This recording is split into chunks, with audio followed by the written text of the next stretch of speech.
খোকনকার জনাব তারেক রহমান আগমন উপলক্ষে আজকে প্রথম অনুষ্ঠান চাঁদপুরের বিশ্বখাল শাহ মোহাম্মদপুরের গোসাইহাটে বিশ্বখাল খাল খননের উদ্বোধন করতে যাচ্ছেন আমাদের প্রধানমন্ত্রী, আমাদের দেশনায়ক জনাব তারেক রহমান।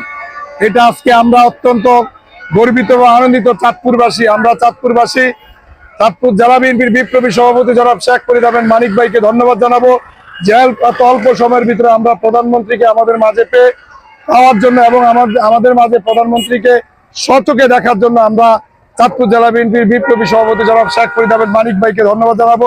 পাশাপাশি প্রধানমন্ত্রীর কাছে আমাদের আকুল আবেদন থাকবে একটা ইপিজেড নির্মাণ করা, বিজ্ঞান ও প্রযুক্তি বিশ্ববিদ্যালয়, পাশাপাশি একটা স্থায়ী ক্যাম্পাস, পাশাপাশি নদী ভাঙ্গন রোধে একটা স্থায়ী বাঁধ নির্মাণ এবং আমাদের জুডিশিয়াল ভবন নির্মাণের জন্য আমরা উদাত্ত আহ্বান জানাবো প্রধানমন্ত্রীর কাছে। আজকে আমরা লোকারণ্য সবাই উদ্মিলিত হয়ে আছি অধীর আগ্রহে আমাদের প্রধানমন্ত্রীকে বরণ করার জন্য। ধন্যবাদ।